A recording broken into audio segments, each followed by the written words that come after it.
সচিবালয়ে আগুনে পুড়ে গেছে অসংখ্য গুরুত্বপূর্ণ নথি, তদন্তে উচ্চ পর্যায়ের কমিটি, 3 দিনের মধ্যে প্রতিবেদন দেওয়ার নির্দেশ। ভারতের সাবেক প্রধানমন্ত্রী মনমোহন সিং এর শেষকৃত্য হবে রাষ্ট্রীয় মর্যাদায়, কংগ্রেসের সব কার্যক্রম 7 দিনের জন্য বাতিল। দেখছিলেন ক্রাউন সিমেন্ট সংবাদ শিরোনাম। সচিবালয়ে আগুনে ভস্মীভূত হয়ে গেছে 6টি মন্ত্রণালয়ের অনেক গুরুত্বপূর্ণ নথি। পুড়ে গেছে অন্তর্বর্তী সরকারের উপদেষ্টা ও বিভিন্ন মন্ত্রণালয়ের সচিবদের বসার কক্ষ। ঘটনাস্থল পরিদর্শন করে সংবাদ সম্মেলনে এই বিষয়ে কথা বলেন কয়েকজন উপদেষ্টা। উৎস ও কারণ অনুসন্ধান করে 3 দিনের মধ্যে রিপোর্ট দিতে বলা হয়েছে তদন্ত কমিটিকে। মুহিবুল্লাহ মুহিবের রিপোর্টে বিস্তারিত। সচিবালয় 7 নম্বর ভবনের ভেতরের দৃশ্য এটি। অর্থ মন্ত্রণালয়, সড়ক, যুব ও ক্রীড়া, ডাক ও টেলিযোগাযোগ মন্ত্রণালয় সবগুলো কক্ষ পুড়ে অঙ্গার। পুড়ে গেছে উপদেষ্টা সচিব সহ গুরুত্বপূর্ণ কর্মকর্তাদের কক্ষ। বুধবার মধ্যরাতের লাগা আগুন অঙ্গার করে দিয়ে গেছে অন্তত 6টি মন্ত্রণালয়ের গুরুত্বপূর্ণ সব নথিপত্র। আর শুধু যেগুলি পুড়েছে সেগুলি ছাড়া বাকিগুলা সক্রিয় আছে, সবাই কাজ করছে। সচিবালয় এমন ভয়াবহ অগ্নিকাণ্ডের ঘটনায় শ্রম ও কর্মসংস্থান মন্ত্রণালয়, স্থানীয় সরকার মন্ত্রণালয় এবং মন্ত্রিপরিষদ বিভাগ 3টি কমিটি করেছে। এদিকে ফরেন সার্ভিস একাডেমিতে সাংবাদিকদের ব্রিফকালে পরিবেশ উপদেষ্টা জানান, গঠিত তদন্ত কমিটির প্রতিবেদন দেওয়ার সময়সীমা সম্পর্কে আর নথিপত্র পুনরুদ্ধার নিয়ে কথা বলেন স্থানীয় সরকার উপদেষ্টা। সরকার এই বিষয়টাকে খুবই গুরুত্বের সাথে নিচ্ছে, কারণ এটা হচ্ছে আমাদের সকলের নিরাপত্তার বিষয় এবং এইখানে আমাদের রাষ্ট্রীয় অনেক গুরুত্বপূর্ণ দলিলগুলো থাকে। অগ্নিকাণ্ডের ঘটনা ঘটেছে, যে অগ্নিকাণ্ডের বিষয়ে তদন্ত করে আমাদেরকে বলবেন উৎস কি, কারণ কি, এটা তারা আমাদেরকে 3 দিনের মধ্যে জানাবেন। শ্রম ও কর্মসংস্থান মন্ত্রণালয় ক্ষতিগ্রস্ত হয়েছে, যুব ক্রীড়া এবং স্থানীয় সরকার পল্লী উন্নয়ন সমবায় মন্ত্রণালয়, এছাড়াও রোডস অ্যান্ড হাইওয়ে সেটাও ক্ষতিগ্রস্ত হয়েছে। এই রোডস অ্যান্ড হাইওয়ে ডিভিশন হচ্ছে ডাক ডিভিশন আর বাকি 3টা মন্ত্রণালয়, এই মোট 5টা মন্ত্রণালয়ের নথিগুলো ক্ষতিগ্রস্ত হয়েছে। এর মধ্যে যুব ক্রীড়া মন্ত্রণালয়ের নথির কার্যক্রম অনলাইনে থাকার কারণে সেটা আমরা রিকভার করতে পারবো। পুড়ে যাওয়া মন্ত্রণালয়গুলোর কাজ অন্যত্র অস্থায়ীভাবে করা হবে বলেও জানান উপদেষ্টারা। মুহিবুল্লাহ মুহিব, বাংলা ভিশন, ঢাকা। আগস্ট থেকে ডিসেম্বর এই 5 মাসের ছোট যাত্রায় নানা চড়াই উতরাই পেরোতে হয়েছে ডক্টর মোহাম্মদ ইউনূসের নেতৃত্বাধীন অন্তর্বর্তী সরকারকে। ভঙ্গুর অর্থনৈতিক কাঠামো পুনর্নির্মাণ, ফ্যাসিস্ট হাসিনা সরকারের বিচার, দেশের মানুষের পুঞ্জীভূত দাবি দেওয়ার আন্দোলন মোকাবেলা করতে হয়েছে সরকারকে। বছরের শেষান্তে নির্বাচনের আংশিক রোডম্যাপ ঘোষণা করলেও ভোট ব্যবস্থা ও মোর্চে ধরার রাজনীতির সংস্কার নিয়ে টানাপোড়েন ছিল অন্তর্বর্তী সরকারের চলমান মেয়াদ জুড়েই। সরকারের এই পর্যন্তকার পথ চলার কথা তুলে ধরছেন রিশান নাসরুল্লাহ।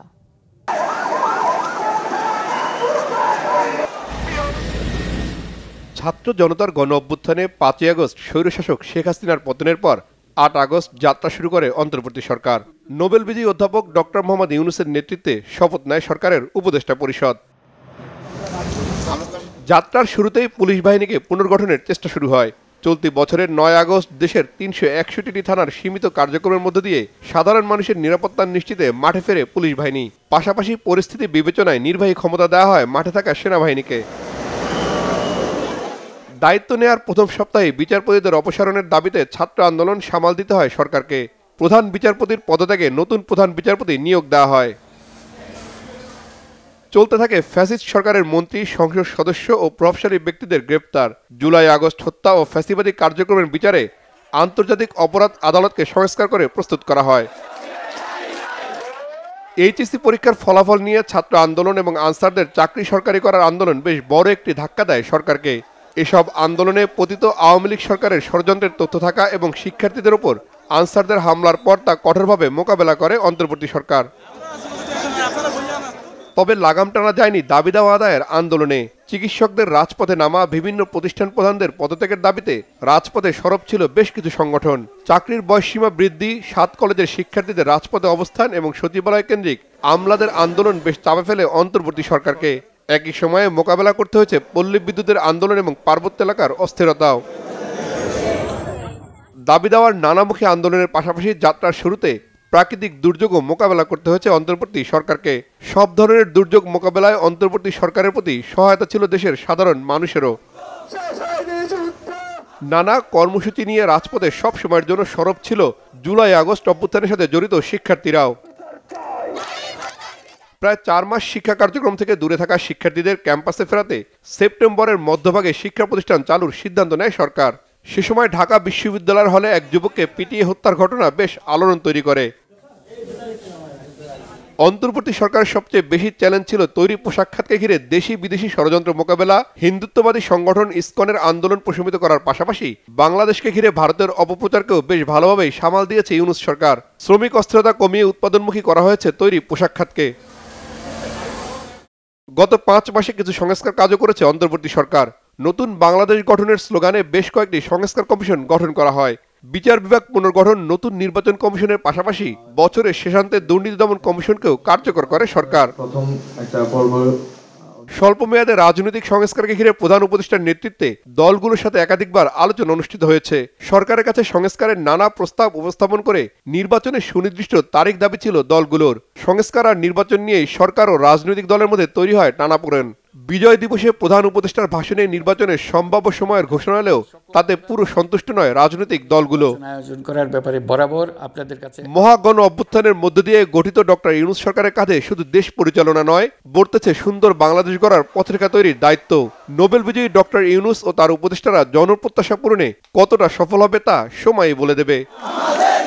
রিশাদ নাসরুল্লাহ, বাংলা ভিশন, ঢাকা। ভারতের সাবেক প্রধানমন্ত্রী মনমোহন সিং মারা গেছেন। তার মৃত্যুতে 7 দিন দলীয় সব কার্যক্রম বাতিল করেছে প্রধান বিরোধী দল কংগ্রেস।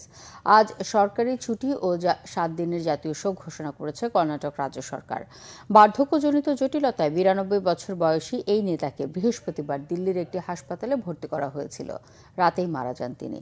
তার শেষকৃত্য পূর্ণ রাষ্ট্রীয় মর্যাদায় সম্পন্নের সিদ্ধান্ত নিয়েছে কেন্দ্রীয় সরকার। আজ কর্ণাটকে সরকারি ছুটি ঘোষণা করা হয়েছে। কংগ্রেসের সাধারণ সম্পাদক কেসি বেণুগোপাল জানিয়েছেন, দলের প্রতিষ্ঠা বার্ষিকী উদযাপনও এই বছর বাতিল রাখার সিদ্ধান্ত নেওয়া হয়েছে। মনমোহন সিং এর মৃত্যুতে সামাজিক মাধ্যমে শোক প্রকাশ করে মনমোহন সিং এর সঙ্গে স্মৃতি রোমন্থন করেছেন প্রেসিডেন্ট দ্রৌপদী মুর্মু, প্রধানমন্ত্রী নরেন্দ্র মোদী, প্রিয়াঙ্কা গান্ধী, রাহুল গান্ধী, মমতা বন্দ্যোপাধ্যায়, ওমর আবদুল্লাহ সহ সরকারি ও বিরোধী দলের প্রভাবশালী নেতারা। কংগ্রেসের নেতৃত্বাধীন ইউপিএ জোটের আমলে 2004 থেকে 2014 সাল পর্যন্ত 10 বছর 2 মেয়াদে ভারতের প্রধানমন্ত্রী ছিলেন মনমোহন সিং।